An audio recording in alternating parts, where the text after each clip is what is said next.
Бүгін сіздерге Қарақалпақ халық классик шайыры 19-ғасырдың ұлы толғасы Бердақ Қарғабайұлы хақындағы сіз білген һәм білмеген мағлұматлар хақында сөйлесеміз.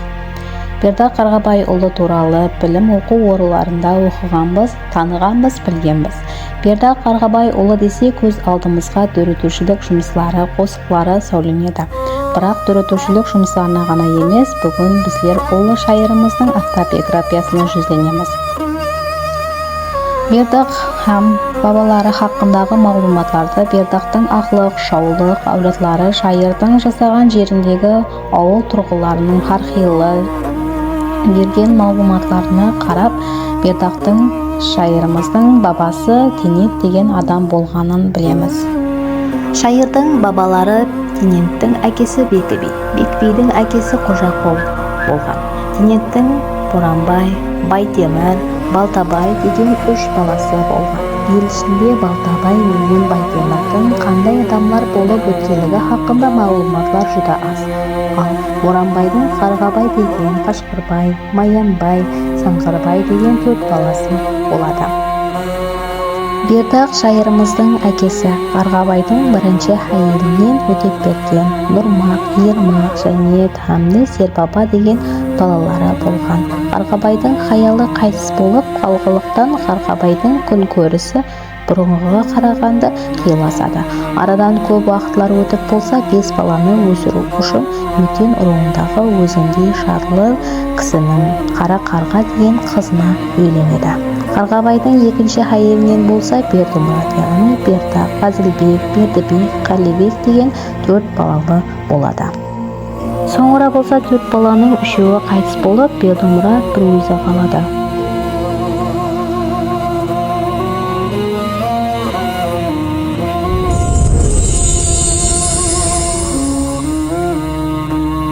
Бердақ Қарғабайұлы 1827 жылы 9-шы қауыс айында Амударияның Арал теңізінің түстілік жағасында Аққала деген жерінде туылады. Бердімұрат 7-8 жасында ауылдық мектептерге барады. Оқушылар арасында ақылды зерек балалардың бірі болады. 10 жасында ата-анасынан жетім қалып қояды. Әкесінің туысқандарының қолында өседі. Ол жерде жетім екенлігін белгілі басқалықтан күн көруі қиыласады. Әр ағайындерінің үйіне барып жұмыс істеп күн кешіре бастайды. Жас уақытларынан қосық жазуға деген илхамы күшейіп, қосықлар жаза бастайды. Ауылының тойларына барады. Тойлар, тойбасылар, бет ашар қосықларын айтып таныла бастайды. Ел халық оны Бердақ шайыр, Бердақ бақсы деген атақларды береді.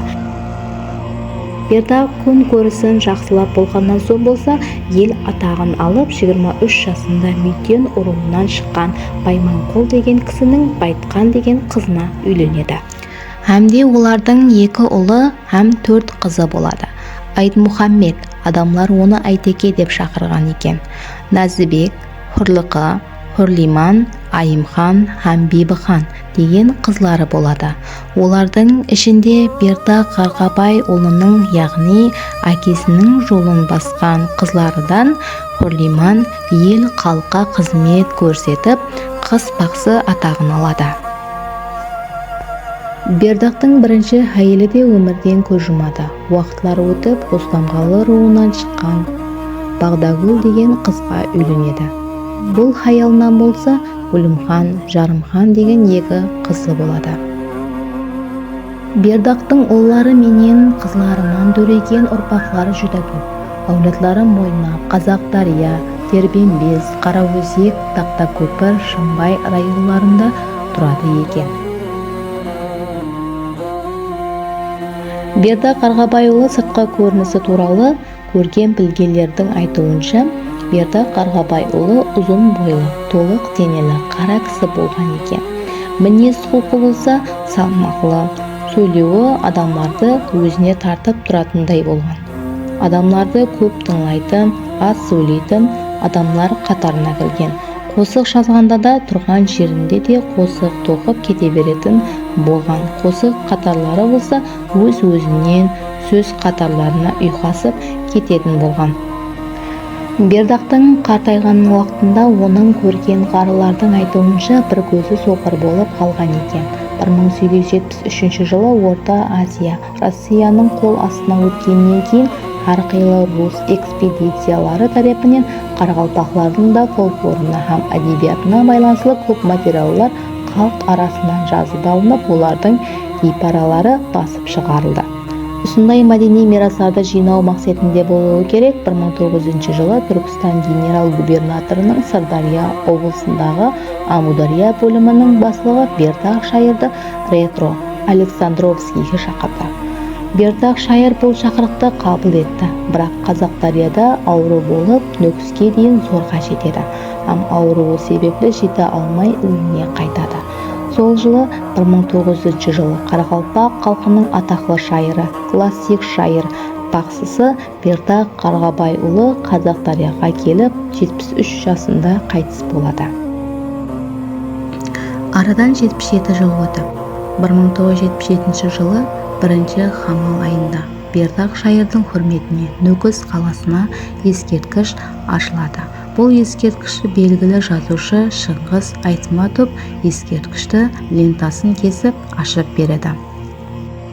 Бердақ шайырдың дүрітушілігі Орта Азия халқларының милли мәдениетіне, сондай-ақ бүткіл дүния мәдениетінің қазинесіне үлкен үлес қосты. Бердақтың қосқылары өзгешелігінің бірі, шайыр әдетте шығарманың кейінінде сол шығармадан белгілі жұмақ шығарып, оны текарғы идеясын ашып береді.